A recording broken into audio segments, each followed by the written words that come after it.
Hello! Welcome to another episode of Tea Time with Eddie. So, on this somewhat later Saturday afternoon, I find myself here in the park, and I'm very happy to be here as well. The activities in which I've engaged in today have been such where I feel like I've been kind of putting out a certain type of energy. And what I found over the years, while analyzing what the meaning of life is that if one has a certain energy of engagement during his or her activities, it's possible through the use of your intelligence, through the use of your analysis, combined with meditative concentration, to kind of understand the sort of frequencies of energy to somewhat adopt within one's mind stream simultaneously with one's actions. And by doing this, you can kind of surmise, you can kind of see yourself as making the most of your life if you are exhibiting this kind of energy. And, so with that being said, I guess the exact nature or the details or the formations of the activities I've engaged in, they don't necessarily have as much of a critical kind of reliance on a particular sort of image or label in order to be quantified as activities engaged in while making the most of one's life. Of course, it's important to understand that there does need to have a proper motivation with one's actions. And generally speaking, there are, of course, there are deeds that one can commit, misdeeds of body, speech, and mind, if you really wish to sort of categorize them, which there is benefit for, in which these particular activities, if engaged in, there's a very high likelihood that if these activities are engaged in, they are done with an impure motivation. Now, that's not an absolute rule, though.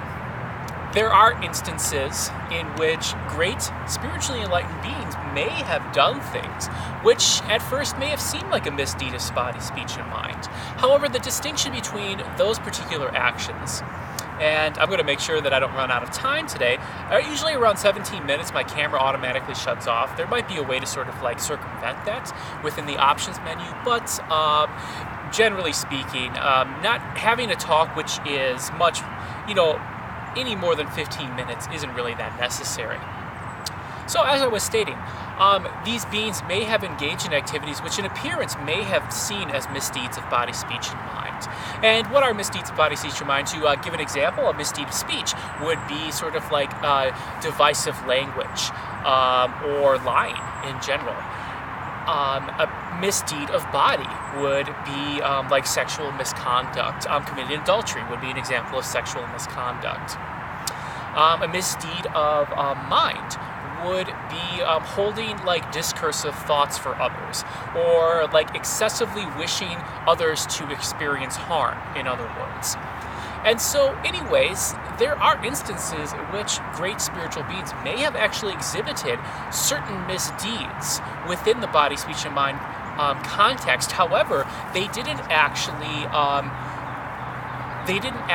engage in a truly an activity which was not correlating with the correct sort of energy frequency that is analogous with making the most of his or her life. Being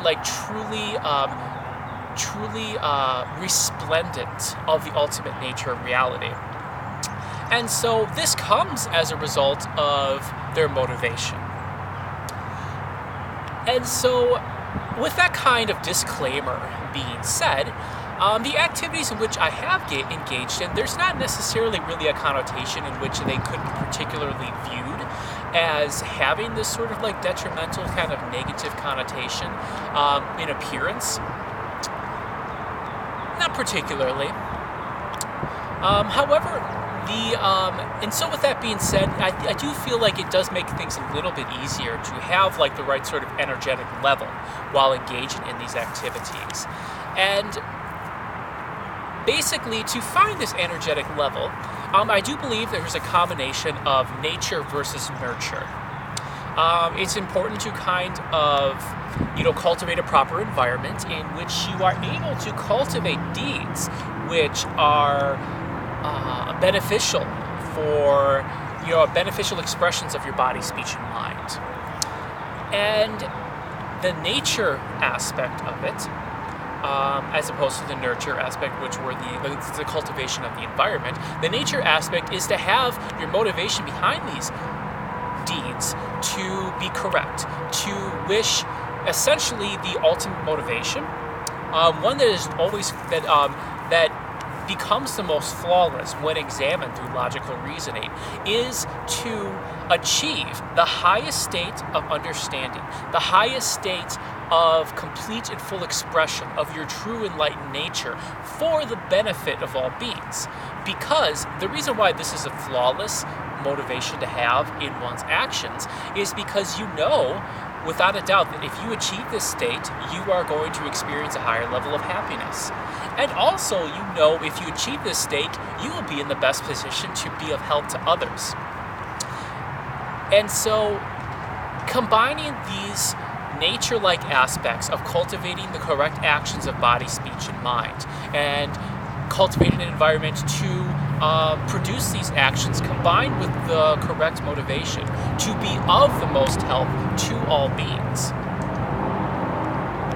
And once you kind of understand this frequency, and it varies based off of the individual, what exactly needs to sort of be done to kind of really get a sense of this frequency. So there's no real set formula. That's why it can be very beneficial to have guidance in these particular ways, especially with the human lifetime, because of the social aspect of our consciousness. And however this guidance does come about is, of course, once again, kind of sort of within the realm of someone's somewhat individual inclinations. But with that being said, all of one's actions thus are heading towards this particular aim. And if you are seeing yourself within that frequency in your actions while you are concentrating, then actually your ability to concentrate and your ability to generate perseverance becomes a lot greater, because you don't really doubt yourself in what you are doing. You don't doubt the validity of what you are doing because you feel what you are doing is being of benefit.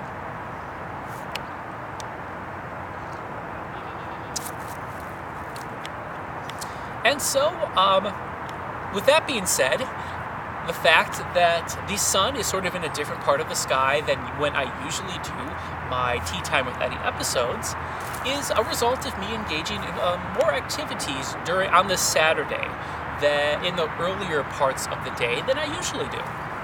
And these activities,